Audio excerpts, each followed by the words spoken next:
wilds, you venture into the embrace of immaculates. Salutations.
This is the story of a man named Stanley.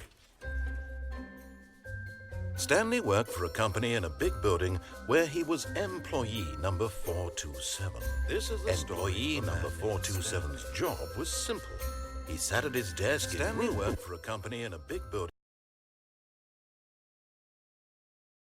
427, and he pushed buttons on the keyboard.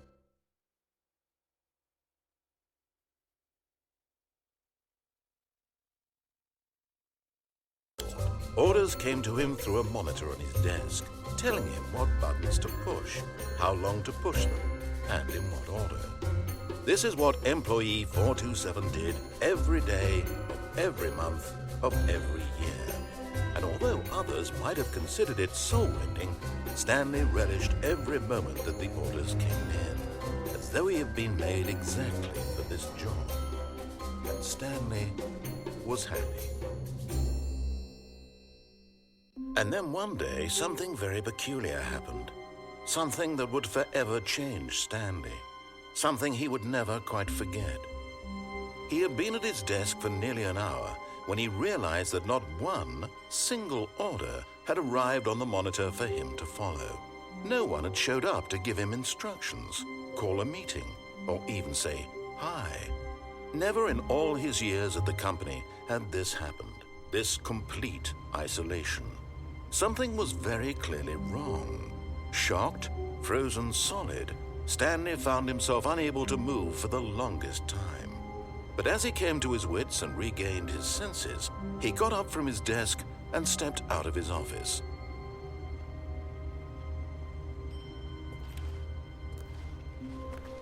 All of his co-workers were gone. What could it mean? Stanley decided to go to the meeting room. Perhaps he had simply missed a memo.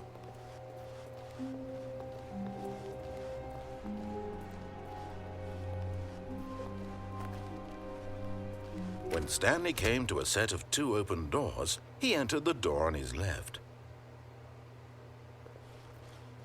This was not the correct way to the meeting room, and Stanley knew it perfectly well. Perhaps he wanted to stop by the employee lounge first, just to admire it. Ah, yes, truly a room worth admiring. It had really been worth the detour after all, just to spend a few moments here in this immaculate, beautifully constructed room. Stanley simply stood here, drinking it all in.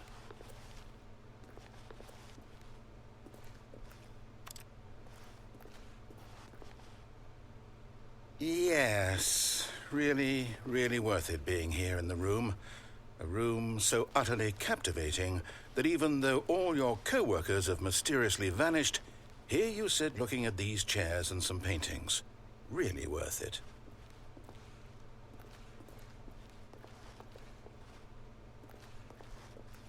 At this point, Stanley's obsession with this room bordered on creepy and reflected poorly on his overall personality.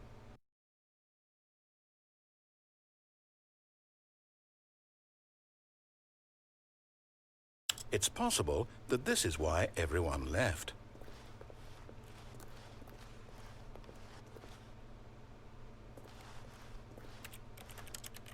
Stanley sat around waiting for more dialogue, but when a long time had passed and there was no more, he decided that the game was trying to send him a message.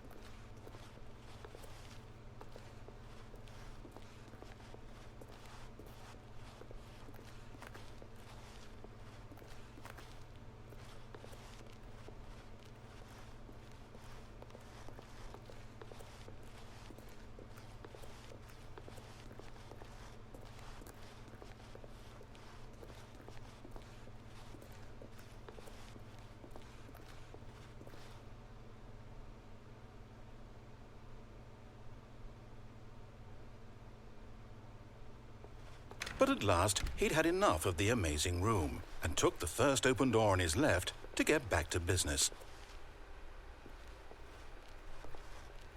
Stanley was so bad at following directions, it's incredible he wasn't fired years ago.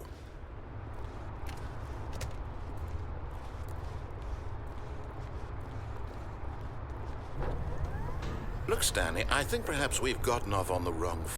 But in his eagerness to prove that he is in control of the story and no one gets to tell him what to do, Stanley leapt from the platform and plunged to his death. Good job, Stanley. Everyone thinks you are very powerful.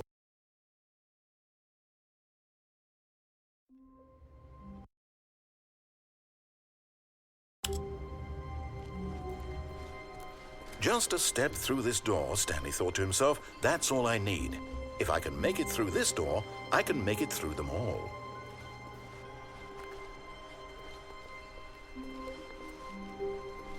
When Stanley came to a set of 2 open doors, he entered the door on his left.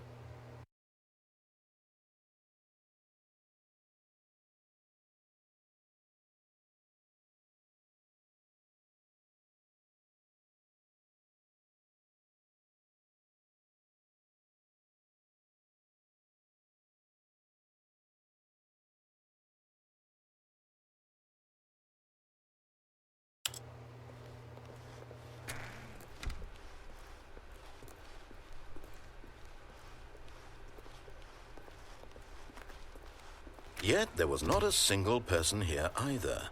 Feeling a wave of disbelief, Stanley decided to go up to his boss's office, hoping he might find an answer there.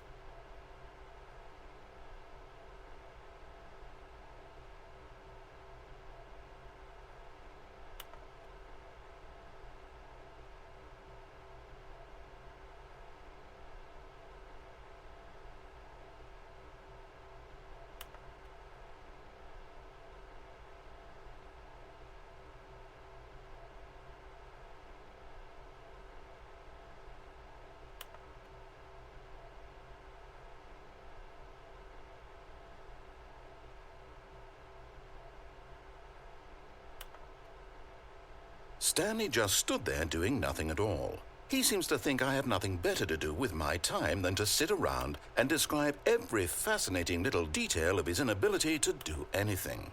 This is why Stanley and I are on such good terms.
Stanley stepped into the broom closet, but there was nothing here, so he turned around and got back on track.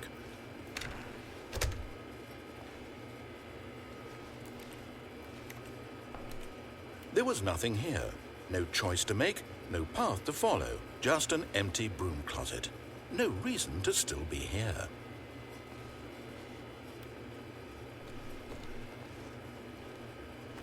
It was baffling that Stanley was still just sitting in the broom closet. He wasn't even doing anything. At least if there was something to interact with, he'd be justified in some way. As it is, he's literally just standing there doing sweet FA.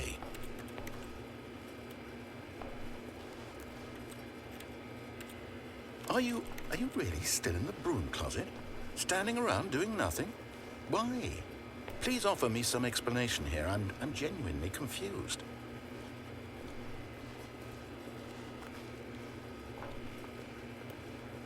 You do realize there's no choice or anything in here, right? If I'd said Stanley walked past the broom closet, at least you would have had a reason for exploring it to find out. But it didn't even occur to me because literally this closet is of absolutely no significance to the story whatsoever. I never would have thought to mention it.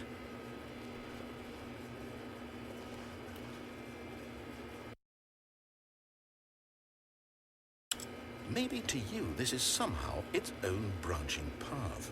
Maybe when you go talk about this with your friends, you'll say, "Oh, did you get the broom closet ending? The broom closet ending was my favorite." I hope your friends find this concerning.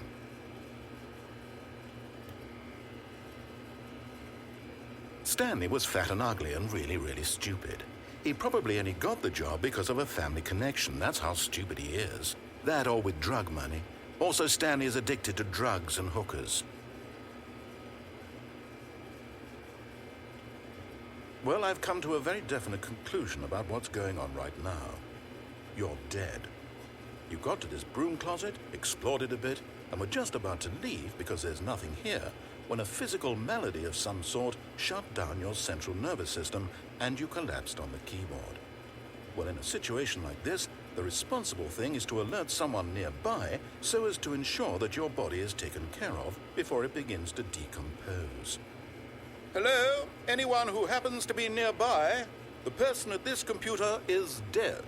He or she has fallen prey to any number of your countless human physiological vulnerabilities. It's indicative of the long-term sustainability of your species. Please remove their corpse from the area and instruct another human to take their place at the computer, making sure they understand basic first-person video game mechanics and filling them in on the history of narrative tropes in video gaming, so that the irony and insightful commentary of this game is not lost on them.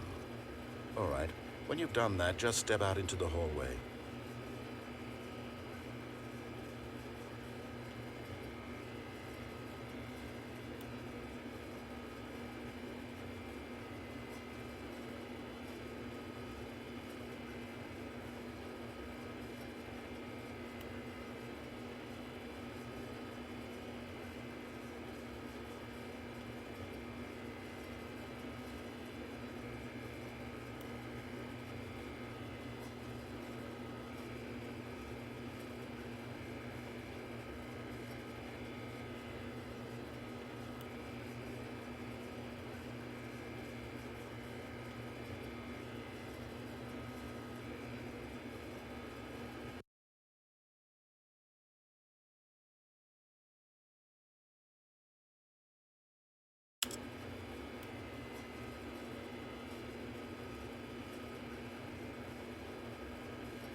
Ah, second player. It's good to have you on board.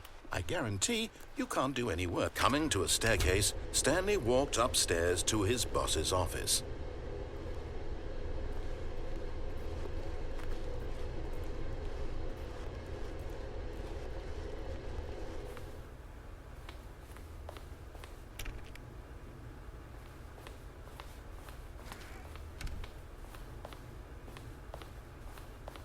Stepping into his manager's office, Stanley was once again stunned to discover not an indication of any human life. Shocked, unraveled, Stanley wondered in disbelief who orchestrated this. What dark secret was being held from him? What he could not have known was that the keypad behind the boss's desk guarded the terrible truth that his boss had been keeping from him. And so the boss had assigned it an extra secret PIN number, 2845. But of course, Stanley couldn't possibly have known this. Yet incredibly, by simply pushing random buttons on the keypad, Stanley happened to input the correct code by sheer luck. Amazing. He stepped into the newly opened passageway.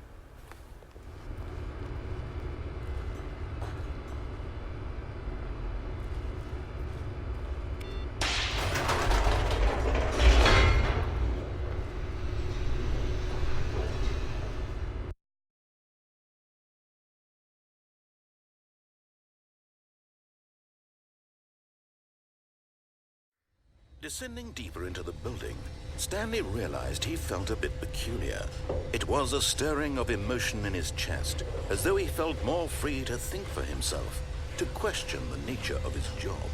Why did he feel this now, when for years it had never occurred to him?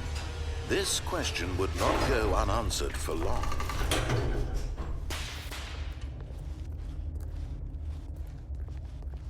Stanley walked straight ahead through the large door that read Mind Control Facility.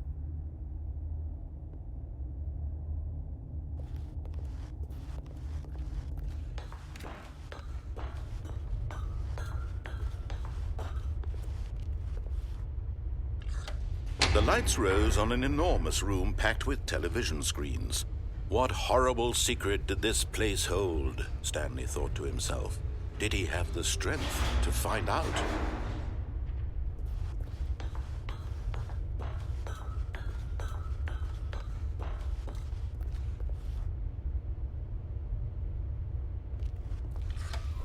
Now the monitors jumped to life, their true nature revealed. Each bore the number of an employee in the building, Stanley's co-workers. The lives of so many individuals reduced to images on a screen, and Stanley, one of them, eternally monitored in this place where freedom meant nothing.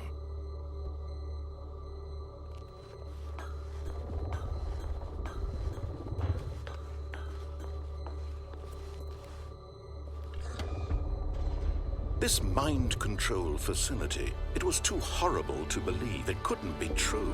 Had Stanley really been under someone's control all this time?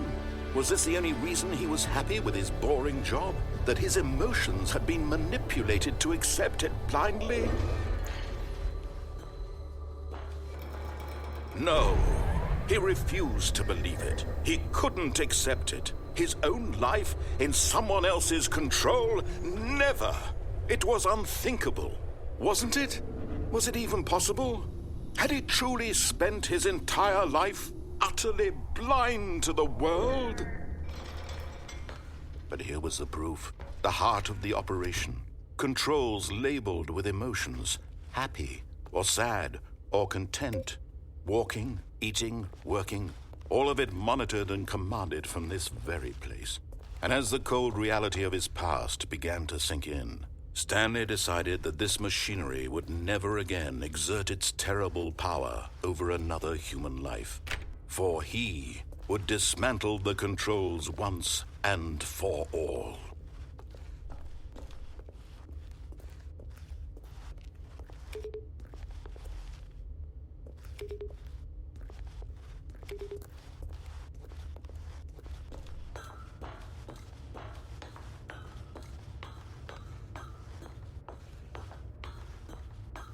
And when at last he found the source of the room's power, he knew it was his duty, his obligation, to put an end to this horrible place and to everything it stood for. Oh, Stanley, you didn't just activate the controls, did you? After they kept you enslaved all these years, you go and you try to take control of the machine for yourself. Is that what you wanted? Control? Stanley, I applaud your effort, I really do. But you need to understand, there's only so much that machine can do. You were supposed to let it go, turn the controls off, and leave. If you want to throw my story off track, you're going to have to do much better than that. I'm afraid you don't have nearly the power you think you do. For example, and I believe you'll find this pertinent, Stanley suddenly realized he had just initiated the network's emergency detonation system. In the event that this machine is activated without proper DNA identification, nuclear detonators are set to explode, eliminating the entire complex. How long until detonation then? Let's say 2 minutes. Now this is making things a little more fun, isn't it, Stanley? It's your time to shine. You are the star. It's your story now. Shape it to your heart's desires. Oh, this is much better than what I had in mind. What a shame we have so little time left to enjoy it. Mere moments until the bomb goes off. But what precious moments each one of them is. More time to talk about you, about me, where we're going, what all this means. I barely know where to start. What's that? You'd like to know where your co-workers are? A moment of solace before you're obliterated? All right, I'm in a good mood. You're gonna die anyway. I'll tell you exactly what happened to them. I erased them. I turned off the machine. I set you free. Of course, that was merely in this instance of the story. Sometimes when I tell it, I simply let you sit there in your office forever, pushing buttons endlessly and then dying alone. Other times, I let the office sink into the ground, swallowing everyone inside, or I let it burn to a crisp. I have to say this, though, this version of events has been rather amusing. Watching you try to make sense of everything and take back the control wrested away from you, it's quite rich. I almost hate to see it go. But I'm sure whatever I come up with on the next go-around will be even better. My goodness, only 34 seconds left. But I'm enjoying this so much. You know what? To hell with it. I'm going to put some extra time on the clock, why not? These are precious additional seconds, Stanley. Time doesn't grow on trees. Oh dear me, what's the matter, Stanley? Is it that you have no idea where you're going or what you're supposed to be doing right now? Or did you just assume when you saw that timer that something in this room was capable of turning it off? I mean, look at you. Running from button to button, screen to screen, clicking on every little thing in this room. These numbered buttons, no, these colored ones, or maybe this big red button, or this door. Everything, anything, something here will save me. Why would you think that, Stanley? That this video game can be beaten? Won? Solved? Do you have any idea what your purpose in this place is? Stanley, you're in for quite a disappointment. But here's a spoiler for you. That timer isn't a catalyst to keep the action moving along. It's just seconds ticking away to your death. You're only still playing instead of watching a cutscene because I want to watch you for every moment that you're powerless. To see you made humble. This is not a challenge. It's a tragedy. You wanted to control this world, that's fine. But I'm going to destroy it first, so you can't. Take a look at the clock, Stanley. That's 30 seconds you have left to struggle.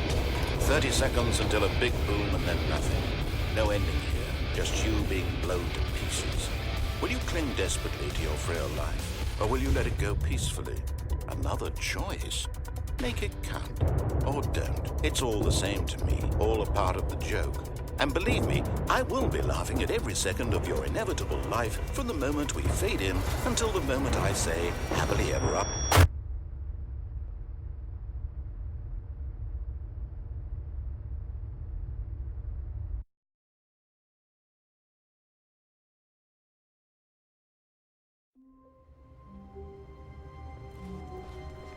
Stanley knew the office layout like the back of his hand. It was only a matter of time before he found the others, wherever they were. Just a matter of time.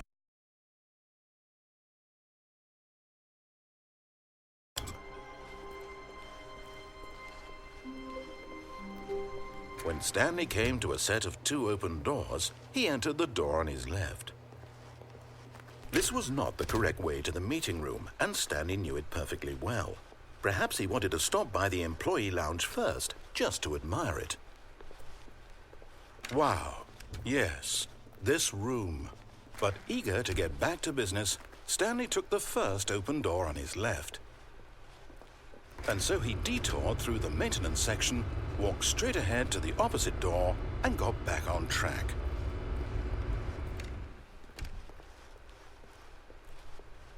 Yet there was not a single person here either. Feeling a wave of disbelief, Stanley decided to go up to his boss's office. Coming to a staircase, Stanley walked upstairs to his boss's office. But Stanley just couldn't do it. He considered the possibility of facing his boss. Admitting he had left his post during work hours, he might be fired for that. And in such a competitive economy, why had he taken that risk? All because he believed everyone had vanished? His boss would think he was crazy. And then something occurred to Stanley. Maybe, he thought to himself, maybe I am crazy. All of my co-workers blinking mysteriously out of existence in a single moment for no reason at all? None of it made any logical sense. And as Stanley pondered this, he began to make other strange observations. For example, why couldn't he see his feet when he looked down? Why did doors close automatically behind him wherever he went? And for that matter, these rooms were starting to look pretty familiar. Were they simply repeating? No, Stanley said to himself, this is all too strange. This can't be real. And at last, he came to the conclusion that had been on the tip of his tongue. He just hadn't found the words for it. I'm dreaming, he yelled. This is all a dream. Oh, what a relief Stanley felt to have finally found an answer, an explanation. His co-workers weren't actually gone. He wasn't going to lose his job. He wasn't crazy after all. And he thought to himself, I suppose I'll wake up soon. I'll have to go back to my boring real-life job pushing buttons. I may as well enjoy this while I'm still lucid. So, he imagined himself flying and began to gently float above the ground. Then he imagined himself soaring through space on a magical starfield, and it too appeared. It was so much fun, and Stanley marveled that he had still not woken up. How was he remaining so lucid? And then perhaps the strangest question of them all entered Stanley's head. One he was amazed he hadn't asked himself sooner.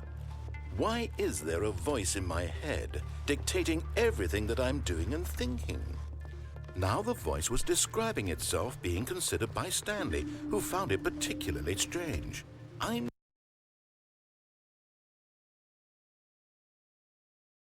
dreaming about a voice describing me, thinking about how it's describing my thoughts, he thought. And while he thought it all very odd and wondered if this voice spoke to all people in their dreams, the truth was that, of course, this was not a dream. How could it be? Was Stanley simply deceiving himself, believing that if he's asleep, he doesn't have to take responsibility for himself? Stanley is as awake right now as he's ever been in his life. Now, hearing the voice speak these words was quite a shock to Stanley. After all, he knew for certain, beyond a doubt, that this was in fact a dream.